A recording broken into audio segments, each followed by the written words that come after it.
There's nothing quite like being the town fool, especially when you've lived long enough to remember when folks actually respected your name.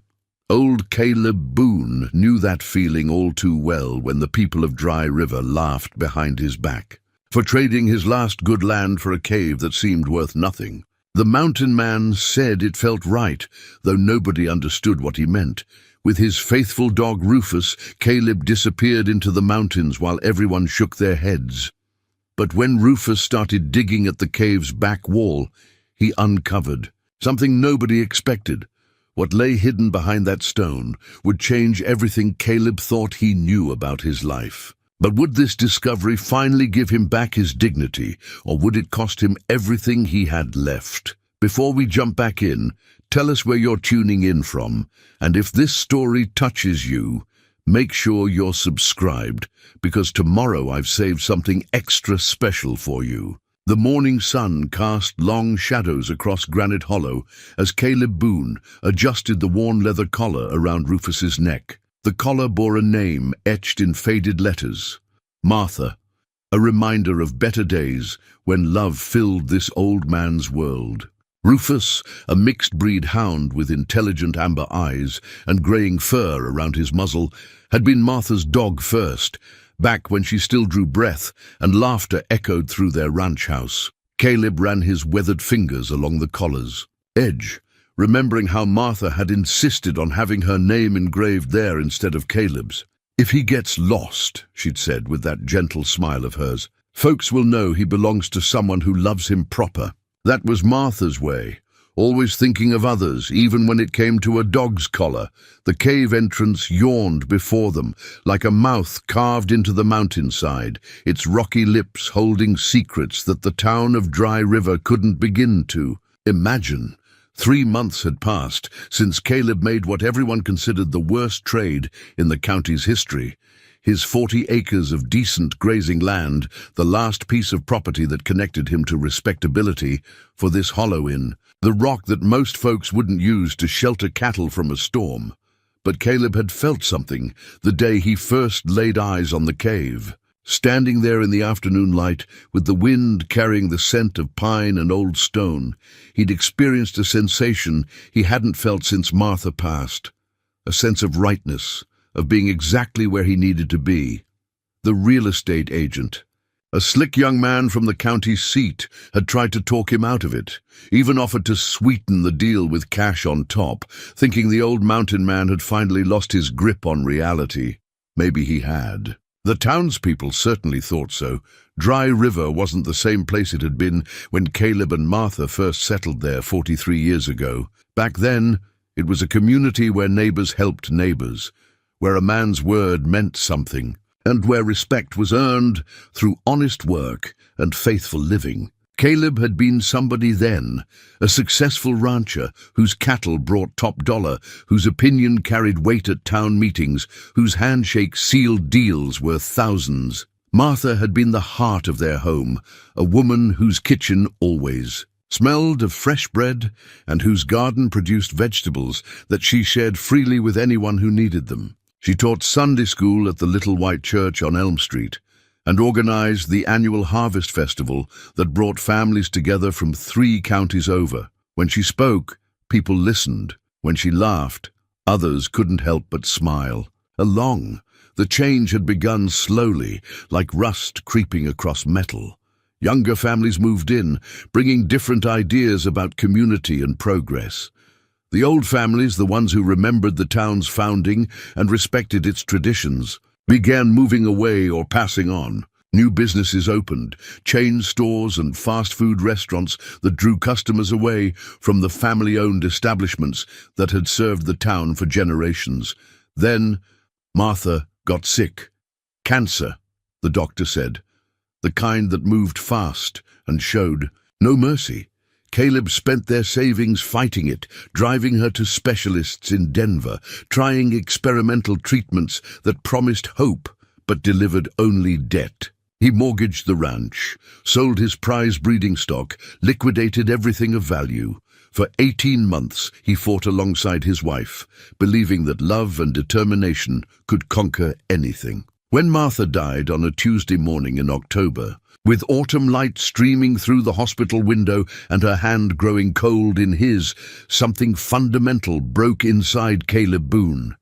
Not just his heart, though that shattered completely, but his connection to the world around him. The community that had once embraced them both suddenly seemed distant and foreign.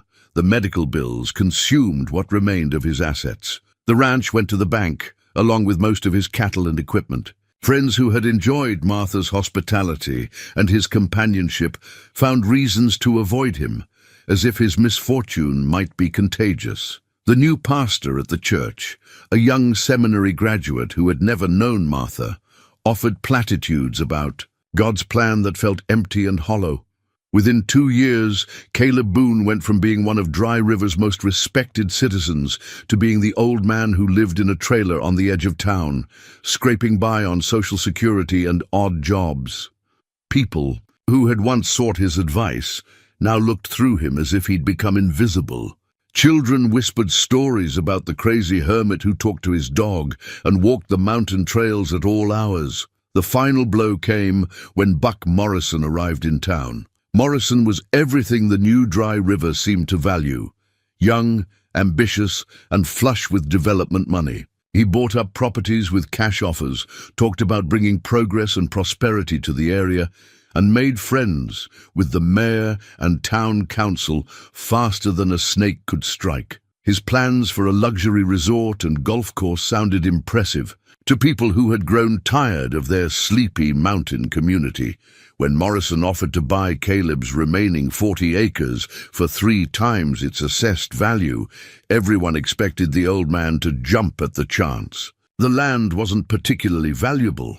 Rocky terrain better suited for grazing than farming, with a seasonal creek that ran dry most summers. But it was all Caleb had left, the last piece of property that bore his name on a deed. Instead of selling to Morrison, Caleb shocked everyone by trading the land to a private owner for the cave in Granite Hollow. No cash changed hands, just deeds and signatures. The other party, an elderly widow from California who had inherited the cave from her great-uncle, was happy to trade it for usable land. She never asked why Caleb wanted a hole in the mountain, and Caleb never offered to explain. The town's reaction was swift and merciless. At Murphy's Diner, where the morning coffee crowd gathered to discuss local affairs, Caleb became the subject of head-shaking conversations about senility and poor judgment. Hardware store owner Jim Henley told anyone who would listen that he'd seen this kind of thing before, old folks making crazy decisions when grief finally caught up with them. Even Dr. Patricia Wells, who had known Caleb and Martha for 20 years, suggested gently that he might benefit from having someone help him manage his affairs. The implications stung worse than the words themselves. They thought he was incompetent, a danger to himself, someone who needed protection from his own decisions. But here in Granite Hollow, with Rufus pressed against his leg and the morning air, crisp with the promise of autumn, Caleb felt more clear-headed than he had in years. The cave stretched back into the mountainside farther than his flashlight could penetrate, its walls carved by water and time into smooth curves that caught and held sound. During their first week here, he'd discovered that the cave stayed a constant 58 degrees year-round, making it comfortable even on the hottest summer days. More importantly, he'd found peace in its silence. Away from the whispers and sideways glances of town, away from the constant reminders of what he'd lost and who he used to be, Caleb could simply exist. He'd set up a simple camp near the entrance. A sleeping bag, a small propane stove, some basic supplies. Rufus seemed content with the arrangement, spending his days exploring the surrounding woods and his evenings lying by Caleb's side as they watched the stars emerge over the mountain peaks. The cave itself held mysteries that grew, more intriguing the longer Caleb studied them. The main chamber was large enough to park a truck in, with several passages branching off into the mountain's depths. Some of these passages were natural, carved by underground streams, but others showed signs of human work. tool marks on the walls, carefully placed support timbers, the remains of old lantern brackets. Caleb had grown up hearing stories about the area's mining history. His grandfather, one of the original settlers, used to tell tales of prospectors who came through in the late 1800s, following rumors of gold deposits in the surrounding mountains. Most found nothing but worthless rock and broken dreams. A few struck it rich and moved on to easier diggings, and some, according to local legend, simply disappeared. The McAllister family was part of that legend. Thomas McAllister had claimed a section of Granite Hollow back in 1889, bringing his wife and 2 young children from Colorado to work a mine he was certain would make them wealthy. For a few months, they'd been regular visitors to Dry River, buying supplies and sharing stories of promising ore samples. Then, one autumn day, they simply vanished. Their camp was found abandoned, their equipment left behind, their fate unknown. Some said they'd moved on to better prospects in California. Others whispered about claim jumpers and violence, about bodies hidden in mine shafts and secrets buried with the dead. The truth, like so many truths from that era, had been lost to time and the fading memories of old-timers who took their stories to unmarked graves. As Caleb explored his cave over the past 3 months, he'd begun to wonder if Thomas McAllister's mine might be connected to his new home. The tool marks and support timbers suggested serious excavation work, and the cave's location matched descriptions he'd heard of the McAllister claim. But without concrete evidence, it remained just another mountain legend, interesting but unprovable. What mattered more was the sense of purpose he felt here. For the first time since Martha's death, Caleb woke each morning with something to look forward to. He had projects, mapping the cave's passages, identifying the different types of rock, formations, cataloguing the wildlife that used the cave for shelter. Simple work, but satisfying in a way that reminded him of the methodical care he'd once brought to ranching. Rufus had adapted to their new life with the resilience that dogs seemed to possess naturally. The hound explored every corner of their domain, marking territory and establishing routines that gave structure to their days.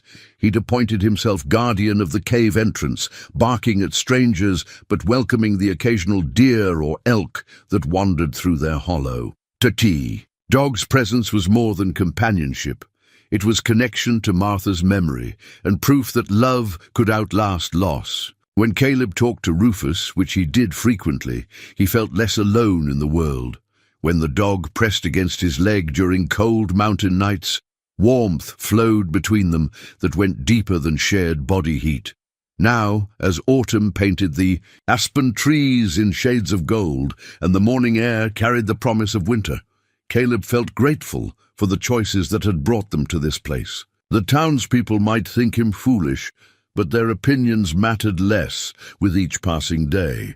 He had shelter, solitude, and the kind of peace that money couldn't buy. He had no way of knowing that Rufus, with his keen senses and boundless curiosity, was about to change everything. The first sign that something extraordinary was about to unfold came on a Thursday morning when Rufus refused his breakfast. Caleb had prepared the dog's usual meal, canned food mixed with dry kibble, and set it in the familiar spot near the cave entrance where they ate together each day. But instead of diving into his food with his customary enthusiasm, Rufus sat motionless, his amber eyes fixed on something deeper in the cave that Caleb couldn't see. "What's got into you, old friend?" Caleb asked, following the dog's intense gaze into the shadows beyond their makeshift camp. "You sick? You never turn down food." But Rufus wasn't sick.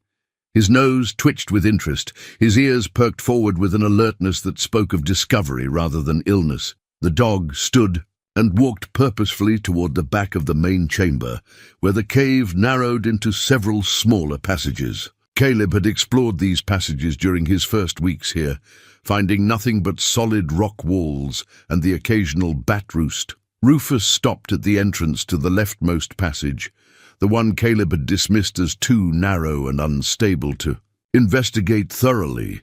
The dog began pawing at the base of the wall, his claws scraping against loose stones with a persistence that caught Caleb's attention. This wasn't random behavior. Rufus was focused on something specific, something that had triggered every hunting instinct in his aging body. "What you found there, boy?" Caleb approached with his flashlight, kneeling beside the dog, despite the protest from his arthritic knees. "Probably just a pack rat or some such." But as the beam of his flashlight illuminated the spot where Rufus was digging, Caleb felt his breath catch in his throat. The stones weren't naturally placed. Someone had carefully fitted them together, creating what appeared to be a deliberate wall rather than a random rockfall. And between the stones, where Rufus's claws had dislodged some of the smaller pieces, cool air flowed with a steady current that suggested open space beyond. Caleb's pulse quickened as he examined the stonework more closely. The craftsmanship was crude but purposeful, the work of someone who knew enough about mining to create a proper seal, but who had worked quickly, perhaps under pressure. Some of the stones bore tool marks, evidence of hasty chiseling to make them fit together properly. Martha's voice echoed in his memory, warm with the enthusiasm she'd brought to local history. She'd spent hours in the county library, researching the stories of early settlers and the mining boom that had briefly transformed their quiet valley into a scene of frantic activity. "The McAllister family just vanished," she'd told him one evening, looking up from a collection of old newspaper clippings. Thomas McAllister filed claims on 3 different sites, but only worked one seriously. The others, he said, were for future development. Then they all disappeared, and nobody ever found out what happened to their main mine. Could this sealed passage be connected to that old mystery? Caleb had dismissed such thoughts as wishful thinking, but the evidence before him suggested otherwise. The location matched the general area described in the old stories, and the craftsmanship looked consistent with 1880s mining techniques. His hands trembled slightly as he reached into his jacket pocket and withdrew Martha's wedding ring. He'd carried it with him every day since her funeral, a simple gold band that represented 41 years of shared dreams and mutual devotion. In moments of uncertainty, touching the ring helped him feel connected to her wisdom and strength. Martha would have told him to investigate. She'd always been the curious one, the person who couldn't resist a mystery or an opportunity to uncover hidden truths. "Life's too short for wondering what if," she used to say.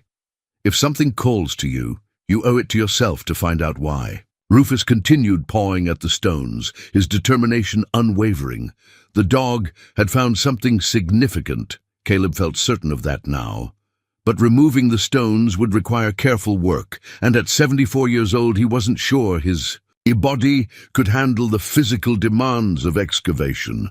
Still, the possibility of discovery filled him with an energy he hadn't felt in years. If this passage led to something important, maybe even the lost McAllister mine, it could change everything. Not just his financial situation, though that would certainly matter, but his standing in a community that had written him off as a foolish old man. Over the next 3 days, Caleb worked methodically to remove the stone barrier. He started with the smallest pieces, testing the stability of the wall before attempting anything that might cause a dangerous collapse. Rufus supervised the work, occasionally nosing aside rocks that Caleb had loosened but maintaining his vigil. At the site, by Saturday afternoon, Caleb had created an opening large enough to squeeze through. The passage beyond was narrow but navigable, carved from living rock with the same mixture of natural formation and human modification he'd observed in the main chamber. His flashlight beam revealed wooden support beams, still solid after more than a century, and the scattered remains of mining equipment. 20 feet into the passage, Caleb found the first piece of concrete evidence that this was indeed a working mine. An old pickaxe lay against the wall where someone had dropped it, its wooden handle weathered but intact. Nearby, a canvas bag contained samples of quartz shot through with threads of gold that glittered in the flashlight beam. His heart pounded as he examined the samples. Even his untrained eye could see that the gold content was substantial, not just traces or fool's gold, but genuine precious metal in concentrations that would have excited any 19th century prospector. If the mine contained ore like this, in meaningful quantities, it represented wealth beyond anything Caleb had dared imagine. But the excitement was tempered by a growing sense of unease. Why had the passage been sealed so carefully? And why had the miners abandoned such valuable equipment and samples? The scene suggested hasty departure, as if the workers had left suddenly and never returned. Deeper investigation revealed more disturbing evidence. A leather satchel contained personal items, a pocket watch, a small Bible, a daguerreotype of a woman and 2 children that had to be the McAllister family. These weren't items a miner would leave behind voluntarily. They suggested tragedy, possibly violence. Caleb sat back on his heels, Martha's ring warm in his palm, as he contemplated the implications of his discovery. The McAllister mine was real, and it was located on his property, but the circumstances surrounding its abandonment raised questions that made him hesitate to celebrate. Martha had always said that every treasure came with a price. Looking at the evidence before him, the hasty concealment, the abandoned personal belongings, the valuable ore samples left behind, Caleb began to understand that some prices might be higher than others. Rufus pressed against his leg, offering comfort and companionship in the flickering shadows of the abandoned mine. The dog's loyalty reminded Caleb that he wasn't facing this mystery alone. Whatever challenges lay ahead, whatever decisions needed to be made, he had at least one ally whose devotion was absolute. As they made their way back through the passage toward the main chamber, Caleb's mind raced with possibilities and concerns. The discovery would change his life, that much was certain, but whether those changes would bring the redemption he'd hoped for, or complications he couldn't handle, remained to be seen. The wedding ring in his pocket seemed to pulse with Martha's gentle wisdom. Sometimes the most important discoveries aren't the ones we go looking for, but the ones that find us when we're ready to see them. Ready or not, Caleb Boone was about to learn that some secrets, once uncovered, couldn't be buried. Again, the old mining lantern sat on Caleb's camp table like a messenger from the past, its brass surface tarnished, but its glass chimney miraculously intact after decades of abandonment. He'd found it hanging from a wooden peg driven into the passage wall, positioned as if someone had simply stepped away for a moment and planned to return. When Caleb cleaned the soot from its wick and filled it with kerosene from his camp supplies, the lantern blazed to life with a steady, warm glow that transformed the cave's harsh shadows into dancing patterns of light and darkness. Something about that flame, perhaps its resemblance to the oil lamps Martha had loved in their early years together, filled him with a sense of continuity, of connection to the miners who had worked these tunnels more than a century ago. Rufus seemed to approve of the lantern as well. The dog had claimed a position near the passage entrance, alert but relaxed, as if he understood that his role as discoverer had evolved into that of guardian. Whenever Caleb ventured deeper into the mine, Rufus followed at a respectful distance, his presence both companionship and protection. The passage extended much farther than Caleb had initially realized. Beyond the spot where he'd found the lantern, the tunnel opened into a series of chambers that showed clear evidence of systematic excavation. Support timbers had been carefully placed to prevent cave-ins, and side passages branched off at regular intervals, suggesting that the miners had been following specific ore veins rather than digging randomly. In the largest of these chambers, Caleb discovered what had once been a primitive but functional mine office. A wooden desk, warped but still standing, held the remnants of record books and correspondence. Most of the papers had deteriorated beyond reading, but a few pages remained legible enough to provide glimpses into Thomas McAllister's operation. The mine had been more successful than the old stories suggested. According to the fragmentary records, McAllister had extracted significant amounts of high-grade ore during the 8 months he worked the site. His letters to suppliers mentioned orders for equipment that suggested expansion plans, and his personal notes revealed growing excitement about the mine's potential. But alongside the evidence of success, Caleb found hints of trouble. A letter, dated October 1889, just weeks before the McAllister family's disappearance, mentioned unwelcome visitors and concerns about claim jumpers. Another fragmentary note referred to watching the camp and keeping the rifle loaded. The physical evidence supported these concerns about security. Near the office area, Caleb found a hidden alcove carved into the rock wall, large enough to conceal valuable ore samples or important documents. The alcove was empty now, but scratches around its opening suggested frequent use, as if someone had regularly hidden and retrieved materials. More disturbing was the discovery of what appeared to be defensive preparations. In several locations throughout the mine, Caleb found evidence that the passages had been prepared for quick sealing. Piles of stones positioned for rapid deployment, wooden barriers that could be dropped across tunnel entrances, even what looked like the remains of a primitive alarm system using string and small bells. The picture that emerged was of a successful mining operation that had become increasingly paranoid about outside threats. Thomas McAllister hadn't just been extracting gold, he'd been preparing for war. As Caleb explored deeper into the mine complex, his respect for the physical demands of the work grew alongside his concern about his own limitations. The passages were narrow, requiring frequent crawling and squeezing through tight spaces that challenged his arthritic joints and aging muscles. His breathing came harder in the thin air, and he found himself taking frequent rest breaks that a younger man wouldn't have needed. But the excitement of discovery drove him forward. Each chamber revealed new evidence of the mine's extent and value.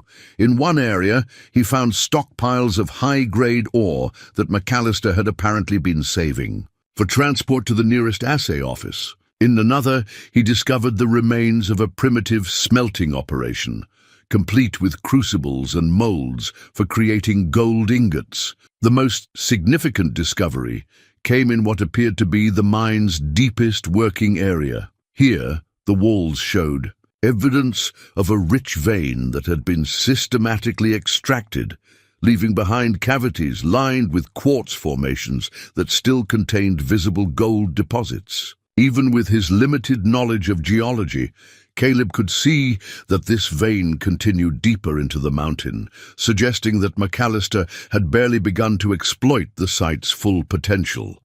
But it was in this deepest chamber that Caleb found the most troubling evidence of the mine's abrupt abandonment. Tools lay scattered as if dropped in haste, picks and shovels left where they'd fallen, ore carts abandoned mid-load, candles burned down to pools of hardened wax. The scene suggested that the miners had left suddenly, possibly in response to immediate danger. Rufus's behavior in this area reinforced Caleb's growing unease. The usually confident dog became nervous and clingy, pressing close to Caleb's legs and occasionally whimpering at shadows that seemed empty to human eyes. Whatever had happened here had left traces that Rufus's keen senses could still detect. The physical toll of exploration was becoming apparent. By the end of each day, Caleb's joints ached from crawling through narrow passages, and his back protested against the constant bending and lifting required to examine the mine's contents. His flashlight batteries were depleting faster than he'd anticipated, and he realized he would need to make a trip to town for supplies soon. That prospect filled him with mixed emotions. He needed materials, fresh batteries, more kerosene for the lantern, perhaps some basic tools to help with excavation. But visiting Dry River meant facing the curious questions and sideways glances of townspeople who had already written him. Off as eccentric, how could he explain his sudden need for mining supplies without revealing his discovery? The question of secrecy weighed heavily on his mind. Part of him wanted to share the excitement of his find, to prove to the community that his trade hadn't been the act of a senile old fool. But Martha's voice in his memory counseled caution. Some things are too precious to share until you understand what they really mean. she'd said once, discussing a family secret that had remained hidden for decades. The McAllister mine was certainly precious, but its true meaning remained elusive. The evidence of sudden abandonment, the defensive preparations, the personal belongings left behind, all suggested a story more complex and dangerous than simple mining success. As Caleb sat in the main chamber that evening, the old lantern casting its warm glow across the cave walls, he made a decision. He would continue exploring, continue learning about the mine and its history. But he would do so carefully, quietly, until he understood not just what Thomas McAllister had found, but what had cost the man his life. Rufus settled beside him, the dog's steady presence a reminder that some loyalties transcended time and circumstance. Whatever secrets the mine held, whatever dangers it might represent, Caleb wouldn't face them alone. The lantern that had guided miners more than a century ago would light his path forward, and Rufus would guard his back. The McAllister family portrait stared back at Caleb through the cracked glass of its frame, their faces frozen in the formal poses that 19th-century photography demanded. Thomas McAllister stood behind his seated wife, his hand resting protectively on her shoulder, while two young children, a boy and a girl, flanked their mother with the solemn expressions that children of that era wore for cameras. Caleb had bound the portrait in what appeared to be the mine's main office area, carefully wrapped in oiled cloth and stored in a metal box that had protected it from moisture and decay. The preservation was remarkable, the faces clear enough that he could see Thomas McAllister's determined jaw and his wife's gentle eyes, features that spoke of people who had faced hardship with dignity and hope. But it was what he'd discovered alongside the portrait that truly captured his attention. The metal box contained documents that told the story of the McAllister family's final weeks in Granite Hollow, and that story was darker than the local legends had suggested. Thomas McAllister's journal, written in careful script on pages that had yellowed but remained readable, revealed a man growing increasingly desperate. The entries began with optimism about the mine's potential and excitement about the future he was building for his family. But as weeks passed, the tone shifted to concern, then fear, then barely controlled panic. October 12th, 1889, strangers watching the camp again today. Sarah spotted them on the ridge while hanging laundry. Same three men as before, but closer this time. They made no effort to hide themselves. October 18th, found evidence someone had been through our supplies while we were working the mine. Nothing taken, but everything disturbed. Sarah wants to leave. Can't blame her, but we're so close to something big. October 25th. Sheriff Bradley came by today. Says he's heard reports of trouble with claim jumpers in the area. Offered to post a man here for protection, but something about his manner didn't sit right. Sarah says I'm being paranoid. Maybe so, but better safe than sorry. The final entries painted a picture of a family under siege, trapped between the valuable mine they'd worked so hard to develop and the growing threats from people who wanted to take it from them. November 3rd, they came in the night, 3 men, maybe 4. Sarah heard them first, woke me from sleep. By the time I got the rifle, they were already at the mine entrance, shouted that they knew about the gold, demanded we turn over the claim. Papers, told them to clear out or face the consequences. November 5th, can't stay much longer. Sarah's right, the children are frightened, and I don't know how to protect them here. But if we leave, we lose everything. All these months of work, all the gold still in the ground. How do I choose between my family's safety and their future? The journal ended there, but other documents in the box filled in more details. Letters from suppliers showed that Thomas had been preparing to expand his operation significantly. Orders for additional equipment, requests for assay services, inquiries about shipping arrangements for large quantities of ore. All suggested a man who believed he was on the verge of substantial wealth. More disturbing were the legal documents. Thomas had filed claims on 3 different sites in the area, but only one, the site where Caleb now stood, had been worked seriously. The other claims appeared to be defensive, filed to prevent competitors from establishing operations too close to his main mine. But someone had challenged those claims. Legal papers showed that a group of investors from Denver had disputed Thomas's filings claiming prior rights to the area.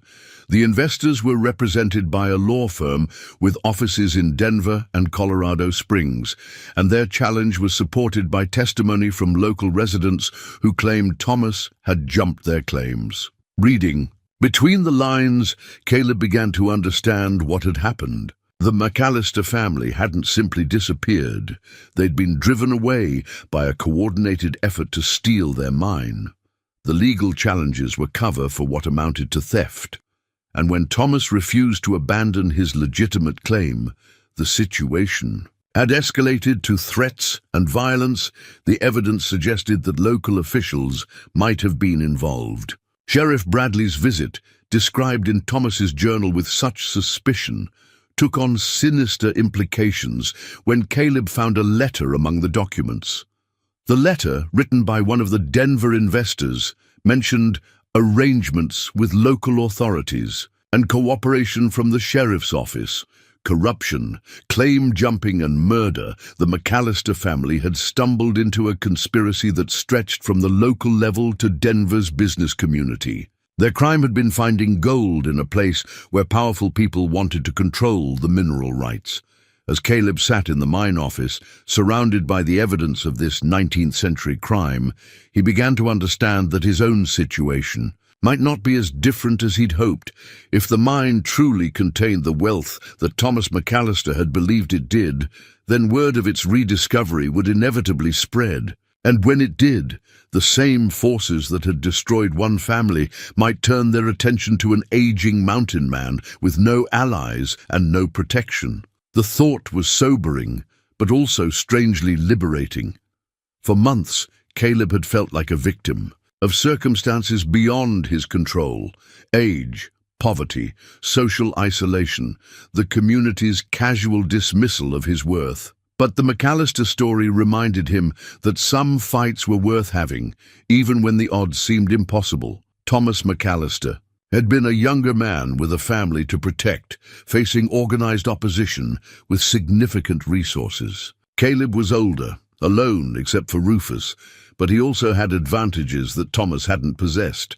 He owned the property legally, without the complicated claim system that had made Thomas vulnerable. He had no family to threaten, which paradoxically made him harder to intimidate. And he had nothing left to lose except his dignity, something that had already been stripped away by the community's judgment. Looking at the portrait again, Caleb felt a kinship with the long-dead miner. Thomas McAllister had been a man trying to build something better for his family, willing to face danger for the promise of a secure future. Caleb was a man trying to reclaim something that had been taken from him: respect, purpose, the feeling that his life still mattered. The gold in the mine represented more than wealth. It represented vindication, proof that his instincts about the cave had been correct, validation that he wasn't the foolish old man everyone believed him to be. But as he carefully rewrapped the portrait and returned it to its protective box, Caleb understood that vindication would come with a price. The same greed and corruption that had destroyed the McAllister family still existed, wearing different faces, but driven by the same ruthless hunger for wealth and power. The question wasn't whether he would face opposition, it was whether he would be ready for it when it came.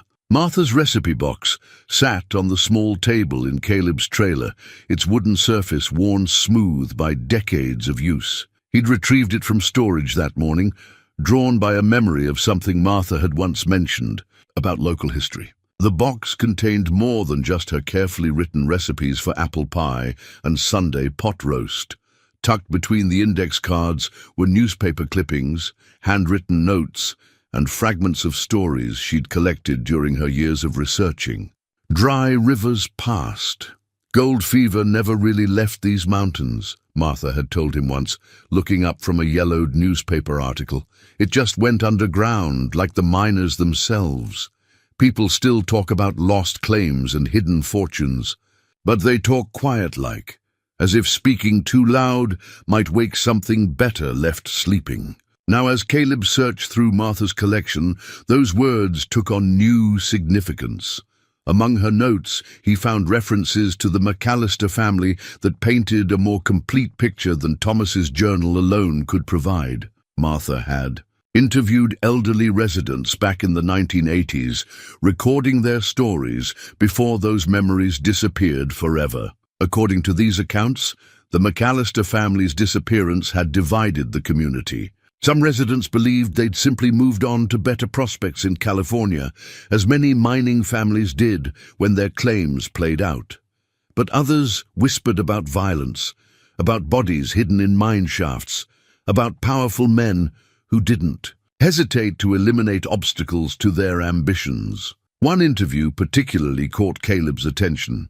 Mrs. Eleanor Hendricks, who had been a young woman in 1889, told Martha about seeing Thomas McAllister in town just days before his family vanished. He was buying supplies like he was fixing to leave, she'd said, but not supplies for travel, supplies for a fight, ammunition, extra blankets, enough food to last weeks. When I asked if his family was all right, he just looked at me with the saddest eyes and said, "Sometimes a man's got to protect what's his, even if it costs him everything." That interview had been conducted 35 years ago. Mrs. Hendricks was long dead now, and her story would have died with her if Martha hadn't preserved it. But her words suggested that Thomas McAllister hadn't been driven away. He'd made a stand, and that stand had cost him his life and his family's future. The revelation reinforced Caleb's growing understanding that his discovery represented more than personal opportunity. The mine was evidence of a historical injustice, proof that corruption and violence had shaped their community's early development in ways that most residents never suspected. But understanding the past didn't solve the practical problems of the present. Caleb needed help. Someone with expertise in geology and mining, someone who could assess the mine's current value and potential. More importantly, he needed someone he could trust, because the wrong person could destroy his life as easily as the wrong word had destroyed the McAllister family. The answer came from an unexpected source. During his weekly trip to Murphy's Diner for supplies, Caleb overheard a conversation between Jim Henley from the hardware store and Dr. Patricia Wells about the new woman who'd taken over the county assay office. Sarah Chen recently arrived from Colorado with impressive credentials and a reputation for honest dealing. Smart as a whip, Dr. Wells was saying. Got her degree from the Colorado School of Mines, worked for some big operation in Cripple Creek before deciding she wanted a quieter life. Buck Morrison tried to hire her as a private consultant, offered her twice what the county pays, but she turned him down flat. The mention of Morrison's name made Caleb pay closer attention. If the development company owner had tried to hire the new assayer, it suggested that Morrison knew more about the area's mineral potential than his public statements indicated. And if Sarah Chen had refused his offer, it might mean she possessed both the expertise Caleb needed and the integrity to use it honestly. But approaching her would be risky. Any request for assay services would raise questions about what he'd found and where he'd found it. The county assay office wasn't known for discretion, and word of significant mineral deposits would spread through Dry River faster than wildfire. The solution came to him while he was cleaning Rufus's food bowl. Outside the trailer, the dog had been acting strangely for the past few days. Not sick exactly, but restless and anxious in a way that reminded Caleb of his behavior before discovering the sealed passage. Perhaps another visit to Dr. Wells for a routine checkup would provide cover for a casual conversation about the new assayer. Dr. Wells's veterinary clinic occupied a converted house on the edge of town, its waiting room filled with the comfortable chaos of pet owners and their animals. Caleb had been bringing his animals here for 20 years, and Patricia Wells had always treated both him and his pets with respect and genuine care. If anyone in Dry River might be sympathetic to an old man's unusual request, it would be her. "Rufus looks fine to me," Dr. Wells said after a thorough examination. A little grey around the muzzle, some stiffness in his hips, but nothing unusual. In for a dog his age. What's got you concerned? Caleb had prepared for this question. He's been acting different since we moved to the cave. More alert, like he's constantly listening for something. Just wanted to make sure the change of environment wasn't affecting his health. Dr. Wells nodded thoughtfully. Dogs are sensitive to changes in routine and surroundings. The cave probably has different sounds, smells, maybe even air pressure that he's still adjusting to. Have you noticed anything else unusual about the area? The question seemed innocent enough, but something in her tone suggested more than casual curiosity. Caleb decided to test the waters.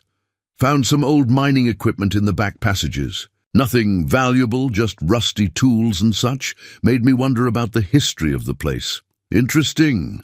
Dr. Wells finished her notes and looked up at him with renewed attention. You know, Sarah Chen, our new county assayer, mentioned that she'd like to do some historical research on the area's mining activity. Purely academic interest, she said.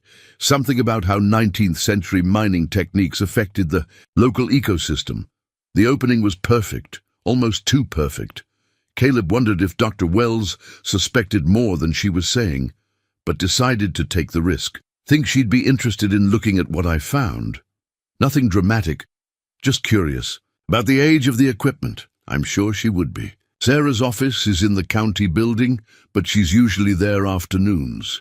Very approachable woman, and she seems to appreciate the area's history. As Caleb drove back to Granite Hollow with Rufus beside him in the truck, he felt both excitement and apprehension about the step he was preparing to take. Involving Sarah Chen would end his solitary exploration of the mine's secrets, but it might also provide the expertise he needed to understand what he'd truly discovered. The McAllister family had faced their challenges alone, and that isolation had made them vulnerable to enemies who outnumbered and outmaneuvered them. Caleb didn't intend to repeat their mistake. If Sarah Chen proved trustworthy, he might have found the ally he needed to navigate the dangerous waters ahead. But if she proved otherwise, he might have just signed his own death warrant. The surveyor's transit sat on Sarah Chen's desk, like a brass monument to precision, its intricate system of lenses and calibrated dials, reflecting the afternoon sunlight that streamed through the county building's tall windows. Caleb had carried the antique instrument down from the mine that morning, wrapped carefully in one of Martha's old quilts to protect its delicate mechanisms. This is remarkable, Sarah said, running her fingers along the instrument's brass fittings, with the reverence of someone who understood both its craftsmanship and its significance. Late 1880s, probably manufactured in Philadelphia. Whoever used this knew their business. This level of equipment wasn't cheap, even back then. Caleb watched her examine the transit with growing confidence in his decision to approach her. Sarah Chen was younger than he'd expected. Maybe 45, with intelligent dark eyes behind wire-rimmed glasses and the kind of focused attention that suggested genuine expertise rather than academic posturing. Her office was organized but not obsessive, with geological charts on the walls and rock samples arranged on shelves with handwritten labels. Found it in a side passage of the cave, Caleb said, sticking to the careful version of truth he'd prepared. Along with some other mining equipment. Made me curious about who might have been working up there. Sarah nodded, making notes on a yellow pad. The level of equipment suggests serious surveying work. Someone was mapping mineral deposits with considerable precision. Do you mind if I ask what else you found? The question was inevitable, but Caleb had anticipated it. Old tools, mostly. Some ore samples that might be worth testing. I'm not looking to get rich, just curious about the history of the place.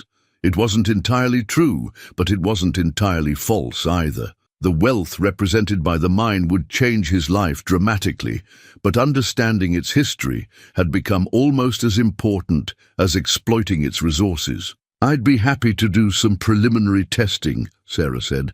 The county has arrangements for historical research that wouldn't cost you anything. And I have to admit, I'm fascinated by the mining history of this area. There are gaps in the historical record that have always puzzled me. Over the next hour, Sarah shared what she knew about 19th century mining operations in the region. Her knowledge was extensive and detailed, covering everything from extraction techniques to the complex web of claims and legal disputes that had characterized the era. But when Caleb mentioned the McAllister family, her expression grew more serious. "That's one of the mysteries I'd like to solve," she said. The McAllister claim was substantial, 3 separate filings covering nearly 200 acres, but the family just vanished, and their claims were eventually awarded to a Denver investment group called Mountain Development Corporation. Very unusual circumstances. Unusual how? Sarah hesitated, as if deciding how much to reveal. The legal proceedings were rushed, even by 1890s standards. Usually, abandoned claims went through a lengthy process of notification and waiting periods, but the McAllister claims were transferred within weeks of the family's disappearance, and the witness testimony supporting the transfer came from people who had financial connections to Mountain Development. The information confirmed Caleb's suspicions about corruption in the original theft of the mine. But Sarah's knowledge suggested that the historical injustice might be more than just academic interest for her. Did Mountain Development ever work the claims? That's the interesting part. They held the properties for about 5 years, then sold them to local buyers for agricultural use. If the claims contained valuable mineral deposits, it doesn't make sense that they'd give up so easily. Unless, Caleb thought, they'd already extracted what they wanted and covered their tracks, or unless they'd been waiting for better technology or market conditions to make extraction profitable. "Would you be interested in visiting the cave?" he asked, making the invitation he'd been building toward. "Might help you understand what kind of operation was running up there." Sarah's eyes lit up with professional enthusiasm. "I'd love to. See it? When would be convenient?" They arranged to meet the following afternoon, giving Caleb time to prepare the mine for her visit. He would show her enough to demonstrate the site's historical significance without revealing the full extent of what he'd discovered. The surveyor's transit had been perfect for establishing credibility, valuable enough to prove the operation's sophistication, historical enough to justify academic interest, but not so obviously precious that it would raise immediate questions about his motivations.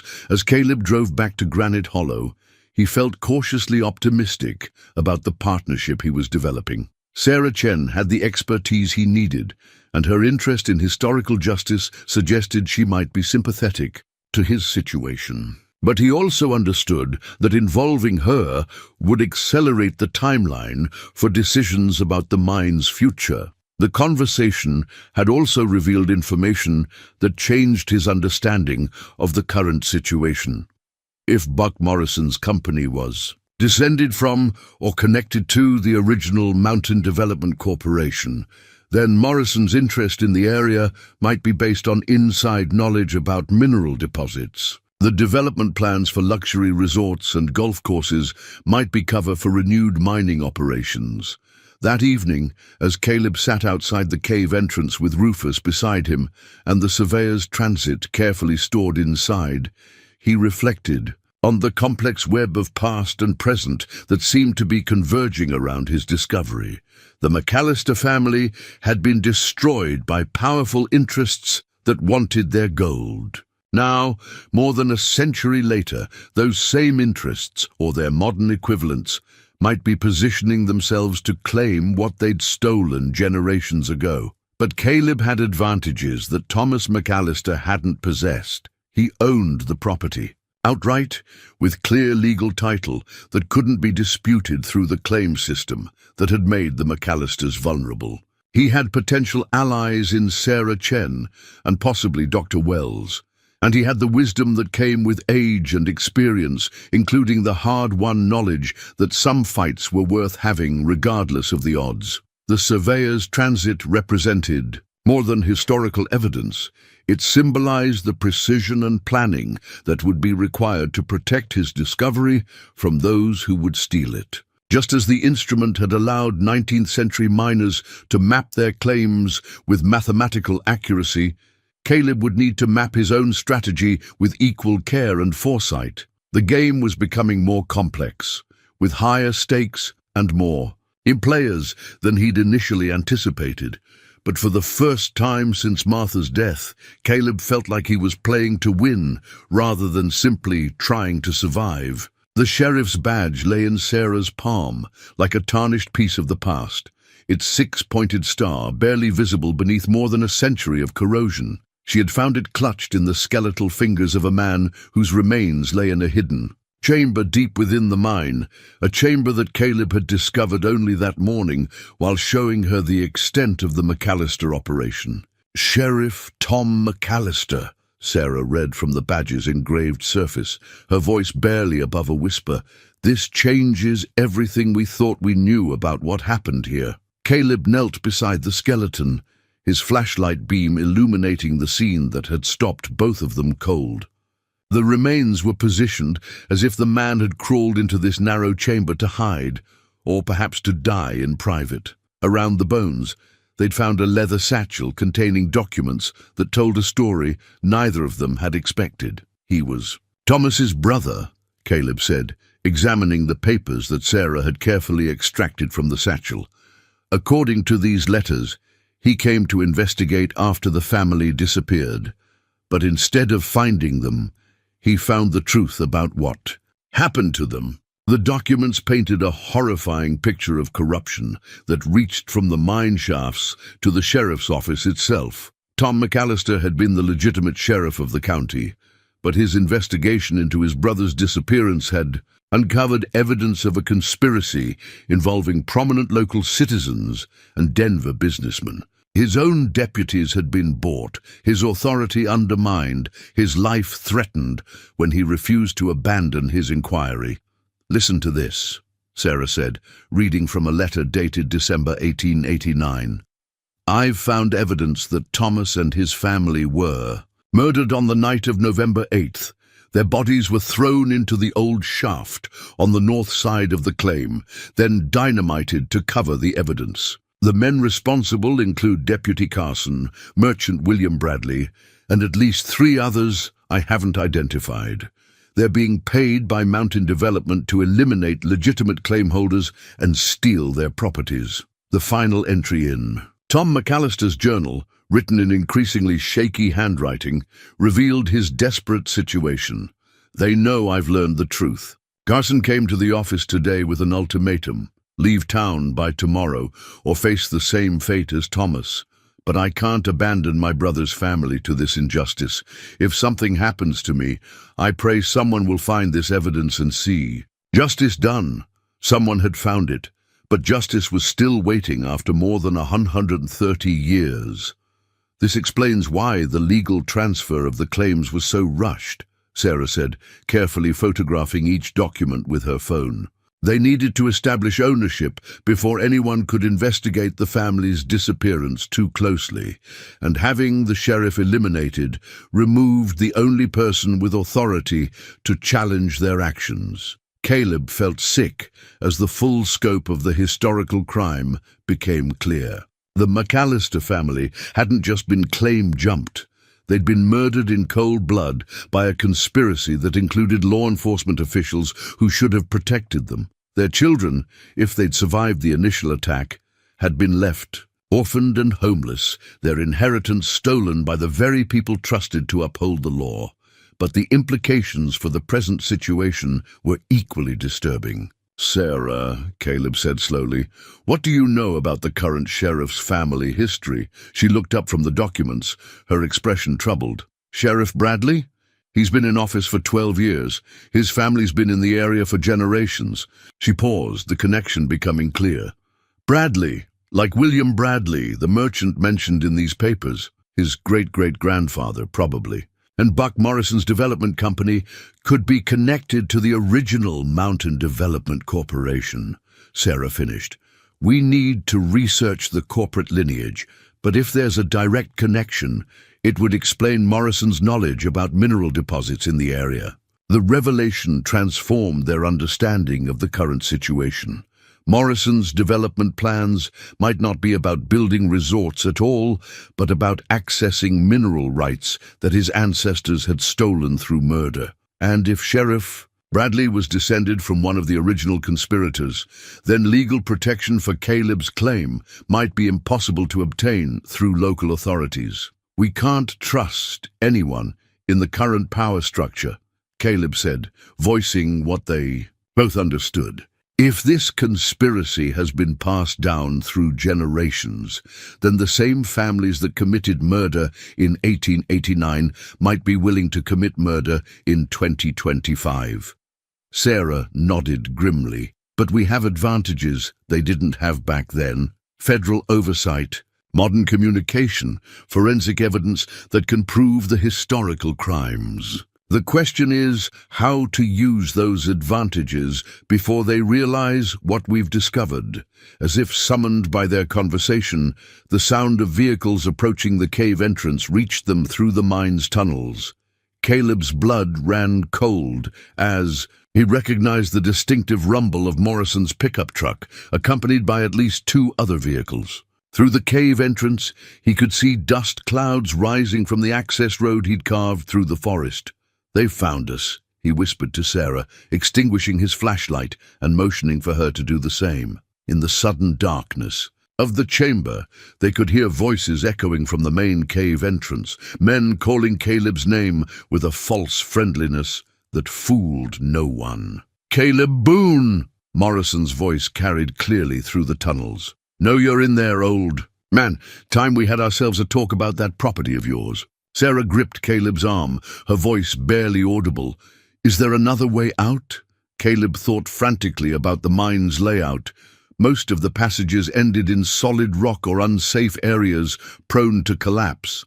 But there was one possibility, a chimney shaft that Thomas McAllister had carved as an escape route, probably in response to the same kind of threats they now faced. "Maybe," he whispered, "but it's dangerous, and I don't know if we can make it with the evidence." "The evidence is more important than we are," Sarah replied, carefully sealing the documents back into their protective containers. "This is proof of multiple murders and a conspiracy that's lasted more than a century. If we don't survive to get this to federal authorities, justice will never be done." The voices were getting closer, and Caleb could hear the sound of flashlights clicking on as Morrison's men entered the mine tunnels. Soon they would discover the passage to the deeper chambers, and then escape would become impossible. Rufus pressed against Caleb's leg, the dog's loyalty unchanged despite the danger. In that moment, Caleb understood that his choice was the same. When Tom McAllister had faced more than a century ago, abandon the evidence and live as a coward, or risk everything for the chance to see justice done. But unlike Tom McAllister, Caleb wasn't facing this choice alone. He had Sarah's expertise, Rufus's loyalty, and the advantage of knowing exactly who his enemies were and what they were capable of. "Follow me," he whispered, leading Sarah toward the narrow shaft that might be their only hope of survival. "And pray that shaft hasn't collapsed in the last 130 years. Behind them, Morrison's voice echoed through the tunnels with increasing menace. "We know you found something valuable up here, Boone. Don't make this harder than it has to be." Martha's wedding quilt lay spread across the kitchen table in Sarah. Jen's small house on the outskirts of Dry River, its intricate pattern of interlocking rings serving as the foundation for their desperate planning session. They had escaped the mine through Tom McAllister's emergency shaft, emerging 300 yards away in a tangle of brush and fallen timber that had concealed the exit for more than a century. Now, 12 hours later, they were using the quilt as both a map and a signal system for the most important gamble of their lives. "The red squares represent safe houses," Sarah explained, marking locations on the quilt with small safety pins. "People we can trust absolutely. The blue squares, or potential allies, folks who might help if they understand what's at stake. And the black squares She pointed to several pins scattered across the quilt's border. "Those are Morrison's people, or folks we know we can't trust." Caleb studied the pattern, recognizing addresses and landmarks disguised within Martha's careful needlework. His late wife had always been clever with hidden meanings, embedding family stories and local history into her quilts in ways that only those who knew her well could decipher. Now, her final quilt was serving as a tactical map for a battle she, who could never have anticipated. "Dr. Wells is definitely red," Sarah continued, placing a pin near the quilt's center. "She's already suspicious about Morrison's activities, and she has connections throughout the county. The retired mining engineer, Frank Rodriguez, he's red too, lives up on Timber Ridge, has his own beef with development companies." "What about the federal authorities?" Caleb asked, examining the evidence they'd smuggled out of the mine. "Tom McAllister's badge, the original documents, photographs of the crime scene, everything they needed to prove the historical murders and expose the current conspiracy. I've been in contact with the FBI's Denver field office and the Bureau of Land Management," Sarah replied. "They're interested, but federal bureaucracy moves slowly. They want to send investigators next week to examine the evidence and interview witnesses. That gives Morrison at least 5 days to eliminate us and destroy the mine." 5 days might as well be 5 years, Caleb thought grimly. Morrison had already demonstrated his willingness to use violence, and the discovery that Sheriff Bradley couldn't be trusted meant they had no local law enforcement protection. Worse, Morrison's men had surely found evidence of their escape route by now, which meant their current hideout was temporary at best. "We need to force Morrison's hand," Caleb said, voicing the conclusion that had been building in his mind since their escape. "Make him act openly, where witnesses can see what he's really doing." Sarah looked up from the quilt with concern. "That's incredibly dangerous. If Morrison feels cornered, he might decide that eliminating witnesses is his only option. These people have been covering up murders for over a century. What's a few more bodies to them?" "Maybe," Caleb acknowledged. "But right now, we're playing their game, hiding and running while they control the narrative. We need to change the rules, make this public, before they can spin it their way." The plan that emerged over the next several hours was audacious in its simplicity and terrifying in its risks. They would return to the mine openly during daylight hours, with as many witnesses as possible. Sarah would contact the press, the State Geological Survey, anyone who might be interested in a significant archaeological discovery. Meanwhile, Caleb would reach out to the small network of people who had known and respected Martha, asking them to serve as observers and witnesses to whatever happened next. "The key is timing," Sarah explained, using Martha's quilt to illustrate the coordination required. "We need everyone to arrive at roughly the same time before Morrison can isolate us or control access to the site. If we can get enough people up there, including reporters and state officials, he won't dare use violence openly. And if we can't?" Sarah's expression was grim but determined. "Then we make sure the evidence gets to federal authorities, even if we don't survive to testify. I've already uploaded everything to secure servers with instructions for automatic release if I don't check in every 12 hours. The rest of the day was spent in careful preparation. Sarah used her professional contacts to generate interest in what she described as a significant historical discovery with implications for land use and mineral rights. Caleb made phone calls to people who had known Martha, explaining that he'd found something she would have wanted them to see, something that honored the memory of families who had been wronged. Dr. Patricia Wells was the first to commit to attending. "Martha always said this valley held secrets that needed telling," she said over the phone. "If you found something that important, I'll be there." Frank Rodriguez, the retired mining engineer, was equally supportive. "Been wondering about that area for 40 years, he admitted. Geological surveys never made sense for the mineral content that was supposed to be there. Time somebody took a proper look. By evening, they had commitments from 12 people to meet at the mine the following afternoon.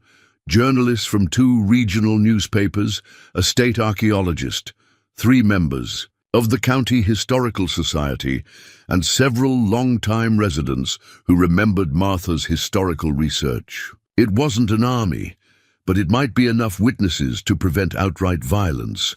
The most difficult call was to Buck Morrison himself. "Mr. Morrison," Sarah said, using her office phone to make the contact seem official. "This is Sarah Chen from the County Assay Office. I'm calling to inform you about a significant historical discovery on property adjacent to your development plans. As a courtesy to major landowners in the area, I wanted to invite you to attend a presentation tomorrow afternoon." Morrison's response was immediate and suspicious. "What kind of discovery? And why wasn't I contacted earlier if this affects my property?" "It's related to 19th century mining operations and may have implications for mineral rights in the area. The presentation is at 2 p.m. at the Granite Hollow site. I'm sure a businessman of your stature would want to understand any factors that might affect future development." There was a long pause before Morrison replied. "I'll be there, and I'll be bringing my legal representatives to ensure my interests are protected." After Sarah hung up, she and Caleb sat in silence for several minutes, both understanding that they had just committed themselves to a confrontation that would determine not only their own fates, but the resolution of an injustice that had festered for more than a century. "You sure about this?" Caleb asked, touching the corner of Martha's quilt where a ring pattern seemed to glow in the lamplight. "We could still turn everything over to the FBI and let them handle it, and watch Morrison destroy the evidence while federal investigators spend months processing paperwork." Sarah shook her head. "Tom McAllister died trying to get justice for his brother's family. We owe it to him and to them to finish what he started." Caleb nodded, drawing strength from the memory of Martha's unwavering commitment to doing what was right, regardless of personal cost. She had taught Sunday school for 30 years, not because it was easy or profitable, but because she believed children deserved moral guidance. She had organized community service projects not for recognition, but because neighbors should help neighbors. And she had spent countless hours researching local history, not for academic acclaim, but because she believed the truth mattered. Now her quilt was serving as the battle plan for a fight she would have supported completely, a struggle between justice and corruption that would determine whether the McAllister family's sacrifice had any lasting meaning. As they prepared for sleep in Sarah's guest room, Rufus curled up beside Caleb's bed, like a guardian against the darkness. The old dog seemed to understand that tomorrow would bring danger, but his presence was steady and reassuring. Whatever happened at the mine, Caleb wouldn't face it alone. Outside, a cold wind rattled the windows and set the autumn leaves dancing, in patterns that reminded Caleb of Martha's quilt rings, circles of connection that bound past to present, justice to memory, love to the courage required to defend it. Tomorrow, one way or another, the long wait for justice would finally end. The dynamite cache sat in its original wooden crate like sleeping thunder, each stick wrapped in waxy paper, that had somehow survived more than a century in the mine's dry air. Caleb had discovered it during his final survey of the mine's defenses, hidden in an alcove that Thomas McAllister had prepared for exactly the kind of confrontation that was about to unfold. The irony wasn't lost on him. He was preparing to use the long-dead miner's own explosives to protect the mine from the same families that had murdered Thomas and his children. The dynamite represented more than defensive capability.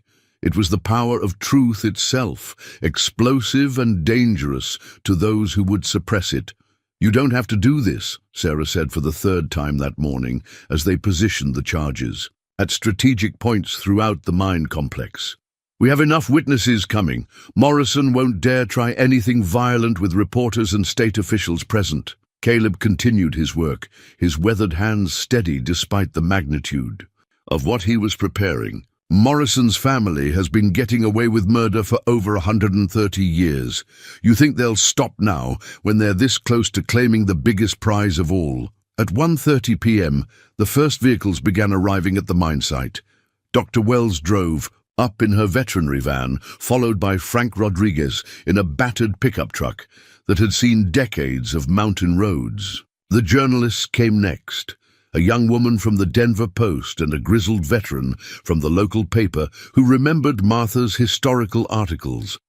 By 2 p.m., 12 people had gathered at the cave entrance, creating exactly the kind of public witness situation that Caleb and Sarah had hoped for. The state archaeologist was documenting everything with professional photographs, while the Historical Society members examined the 19th century mining equipment with obvious excitement. "Ladies and gentlemen," Sarah began, standing before the assembled group with Tom McAllister's badge glinting in the afternoon sunlight, "what you're about to see represents one of the most significant historical discoveries in Colorado mining history, and possibly one of the most important unsolved crimes of the territorial period." That's when Buck Morrison arrived. His convoy of 3 black SUVs roared up the mountain road like invading vehicles, disgorging 8 men in dark clothing, who positioned themselves around the cave entrance with military precision. Morrison himself stepped out of the lead vehicle wearing an expensive suit that looked absurdly out of place in the mountain wilderness, his face twisted with barely controlled rage. "This gathering is trespassing on private property," he announced, loudly, striding toward the group with his men flanking him. "I'm ordering all of you to leave immediately or face criminal prosecution." The journalists immediately began taking photographs and video, while Dr. Wells stepped forward with the calm authority of someone who had dealt with aggressive behavior for decades. "Mr. Morrison, this is a lawful archaeological investigation on property owned by Mr. Boone. You have no authority to order anyone to leave." "We'll see about that," Morrison snarled, pulling out his phone. "Sheriff Bradley, this is Buck Morrison. I need you at the Granite Hollow site immediately. We have a situation involving trespassers and possible theft of mineral resources." Caleb felt his blood run cold. If Sheriff Bradley arrived with deputies, the situation would shift dramatically in Morrison's favor. Local law enforcement could order the witnesses to leave, control access to the evidence, and give Morrison's men the cover they needed to eliminate the threat to their century-old conspiracy. "Sarah," he said quietly, "time to show them what we found." Sarah nodded and began leading the group toward the mine entrance. But Morrison's men moved to block their path. The confrontation was escalating exactly as Caleb had feared. Witnesses or no witnesses, Morrison was prepared to use force to protect his family's secret. "Nobody goes into that cave," one of Morrison's men announced, his hand resting meaningfully on a concealed weapon. "This is private business." Frank Rodriguez, despite being in his 70s, stepped forward with the confidence of a man who had faced down dangerous situations in mines around the world. "Son, I've been examining mineral deposits since before you were born. If there's something in that cave worth killing for, then it's something worth dying for too." The standoff stretched taut as a wire, 12 unarmed civilians facing 8 armed men, while the truth of a 130-year-old murder lay waiting in the darkness behind them. In that moment, Caleb realized that all their careful planning had led to this inevitable point. The same choice that Thomas McAllister and his brother Tom had faced more than a century ago: fight for justice and risk everything, or surrender to corruption and let evil triumph. Rufus pressed against Caleb's leg, the old dog's loyalty unwavering even in the face of mortal danger. The dynamite charges were positioned. The detonator was in Caleb's pocket, and the evidence of historical murder was documented and uploaded to servers beyond Morrison's reach. "Mr. Morrison," Caleb said, his voice carrying across the mountain, hollow with surprising strength, "your great-great-grandfather was a murderer, and you're about to repeat his crimes. But this time, the whole world is watching. The original mining claim document emerged from its protective case like a ghost made manifest, its faded ink and official seals still clearly visible despite more than 130 years of hiding. Sarah held it up where everyone could see. The afternoon sunlight, making the territorial government's watermark shimmer with legal authority that transcended time itself. Thomas McAllister's original filing, she announced to the assembled witnesses, her voice carrying clearly across the mountain. Arlo, dated March 15, 1889, and witnessed by Territorial Judge Harrison Webb. This document establishes legal ownership of this entire area, including mineral rights that were never legitimately transferred. Morrison's face went white as he recognized the implications. "That's a forgery," he snarled, but his voice lacked conviction. "No document could have survived that long in good condition." "The forensic analysis will prove its authenticity," Sarah replied calmly. "But more importantly, we found it alongside evidence of the murders that your ancestor committed to steal this claim." That's when Sheriff Bradley's vehicles came roaring up the mountain road, their sirens wailing and emergency lights flashing. 3 patrol cars and an SUV created a cloud of dust as they skidded to a stop, disgorging 6 deputies who immediately positioned themselves in support of Morrison's men. "What's the situation here?" Sheriff Bradley demanded as he strode toward the group, his hand resting on his service weapon. He was a big man with the kind of aggressive confidence that came from years of unchallenged authority. But Caleb could see the family resemblance to the corrupt merchant described in Tom McAllister's journal. "Trespassing and theft of mineral resources," Morrison said quickly. "These people are on private property making false claims about historical ownership." "Our property belongs to Mr. Boone," Dr. Wells interjected, but Bradley waved her silent with obvious disdain. "I'll decide what's legal and what isn't," the sheriff said. "Right now I'm ordering everyone except Mr. Morrison and his representatives to leave this area immediately." "Sheriff Bradley," Sarah said, stepping forward with Tom McAllister's badge in her palm, "before you make any decisions, you should know that we've discovered the remains of your ancestor's first victim." Bradley's expression shifted from authority to confusion to something that might have been fear. "What the hell are you talking about?" "Sheriff Tom McAllister, murdered in December 1889 while investigating the deaths of his brother Thomas and his family. We found his body in the mine, along with evidence that your great-great-grandfather William Bradley was part of the conspiracy that killed them." The silence that followed was broken only by the sound of cameras clicking as the journalist documented every word and gesture. Caleb could see the calculation in Bradley's eyes. How much did they really know? How much could be proven? How much damage control was still possible? "Even if that's true," Bradley said finally, "it has nothing to do with current law enforcement. I'm ordering this area cleared for public safety reasons." "Actually, Sheriff, it has everything to do with current law enforcement," said a new voice from behind the group. Everyone turned to see 3 people in FBI windbreakers walking up the mountain path, led by a woman with short gray hair and the kind of quiet authority that came from decades of federal investigation experience. "Special Agent Maria Santos, FBI Denver Field Office," the woman announced, displaying her credentials. "We received some very interesting evidence uploads last night, along with allegations of historical murder and ongoing corruption. We're here to secure the crime scene and interview witnesses." Morrison's men shifted nervously, their earlier confidence evaporating as federal authority superseded local jurisdiction. Sheriff Bradley's face went through several shades of red as he realized that his family's 130-year-old secret was about to become a federal case. "This is harassment," Morrison protested, but his voice cracked with desperation. "You can't prove anything based on century-old allegations." "Actually, we can," Agent Santos replied, accepting the mining claim document from Sarah with professional care. "Forensic archaeology has come a long way since 1889. And when we combine physical evidence with documented confessions and witness testimony, historical prosecutions become very possible." Caleb felt a surge of vindication as he watched.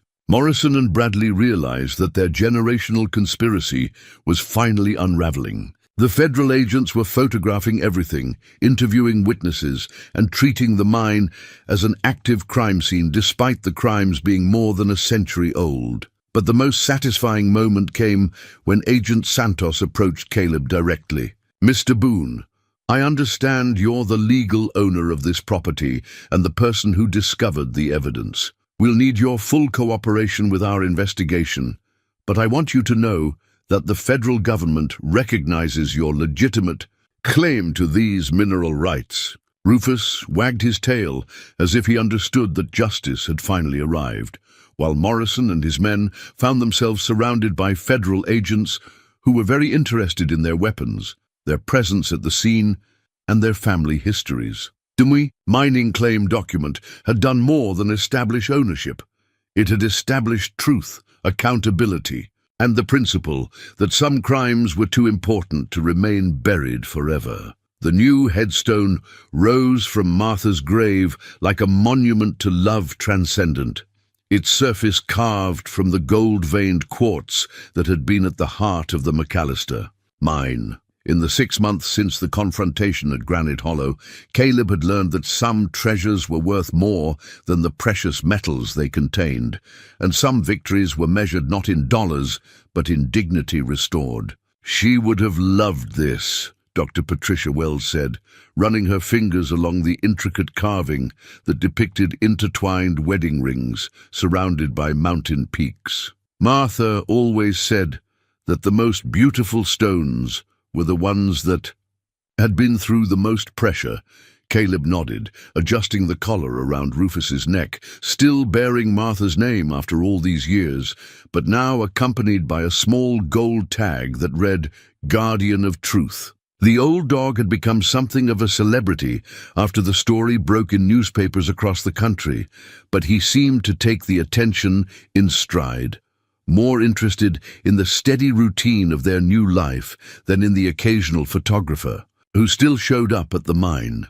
The McAllister Historical Foundation occupied a restored building in downtown Dry River, its exhibits telling the complete story of the murdered family and the century-long cover-up that had hidden their fate. Sarah Chen had accepted the position as executive director with enthusiasm, transforming her expertise in geology into a broader mission of historical education and justice advocacy. The forensic archaeology team finished their work last week. Sarah reported, joining Caleb and Dr. Wells at Martha's graveside. They've confirmed the identities of all 5 victims: Thomas, his wife Catherine, their children Mary and James, and Sheriff Tom McAllister. The physical evidence supports everything we found in the documents, including the cause of death and the timeline of the murders. The federal investigation had been swift and thorough. Buck Morrison was facing federal charges for conspiracy, witness intimidation, and attempted destruction of evidence, while Sheriff Bradley had been removed from office pending investigation into his department's corruption and his family's historical involvement in the crimes. The Mountain Development Corporation's assets had been frozen, and its attempts to claim mineral rights in the area had been permanently blocked by federal court order. But for Caleb, the most important outcome had been the quiet transformation of his own life and his relationship with the community that had once dismissed him as a foolish old man. The mine itself had been converted into a memorial and educational center rather than a commercial operation. While geological surveys had confirmed that the gold deposits were indeed worth the estimated $137 million, Caleb had chosen to establish a trust that would preserve the site as a monument to historical justice while providing ongoing support for educational programs and victim advocacy. "I've had enough of being poor," he had told the lawyers handling the trust establishment, "but I've never been interested in being rich. There's a difference between having enough and having too much, and Martha taught me where that line should be drawn." His modest new house sat on a hill overlooking the mine site, close enough that he could walk to work each morning as the Foundation's chief historical consultant, but far enough that he could enjoy the peace and quiet that had drawn him to Granite Hollow in the first place. Rufus had claimed the front porch as his domain, greeting visitors with the dignity of a dog who understood his important role in the story. The town's attitude toward Caleb had undergone a complete reversal. Where once he had been the subject of pitying whispers and dismissive jokes, he was now recognized as the man who had exposed one of the most significant historical crimes in Colorado's territorial period. Children studying local history learned about his courage in facing down armed men to protect evidence of murder. Adults who had once avoided him now sought his opinions on matters ranging from land development to historical preservation. The high school wants to name their new library after Martha, Dr. Wells mentioned, watching as Caleb placed a small bouquet of wildflowers at the base of the headstone. They're hoping you'll speak at the dedication ceremony. Martha would like that, Caleb replied, his voice warm with the contentment that had replaced the bitterness of his earlier isolation. She always said that education was the best investment a community could make. As the afternoon sun cast long shadows across the cemetery, Caleb reflected on the journey that had brought him from town, fool to respected elder. The cave trade that everyone had mocked as senile foolishness had led to the discovery of historical murder, the exposure of generational corruption, and the restoration of justice for a family that had been forgotten by everyone except the people who had killed them. More importantly, it had restored his own sense of purpose and dignity. The man who had once felt invisible and worthless now woke each morning with meaningful work to do, important stories to tell, and the respect of a community that had learned not to judge by appearances or assumptions. The McAllister family's story was being told in schools and museums across the state. Their tragedy transformed into a lesson about the importance of standing up for justice, even when the cost seemed unbearable. Sheriff Tom McAllister's badge was displayed in the Foundation's main exhibit, alongside the mining equipment, family photographs, and legal documents that proved their innocence and their killer's guilt. But perhaps the most meaningful exhibit was a simple display case containing Martha's recipe box, opened to show the historical notes and newspaper clippings that had helped solve the mystery. Visitors learned that sometimes the most important discoveries came not from professional researchers or official investigations, but from ordinary people who cared enough to preserve stories that others might ignore or forget. As Caleb and Rufus walked down the mountain path toward home, the old dog moving with the careful dignity of advancing years, but still alert to every sound and scent, Caleb felt grateful for the choices that had brought them to this peaceful conclusion.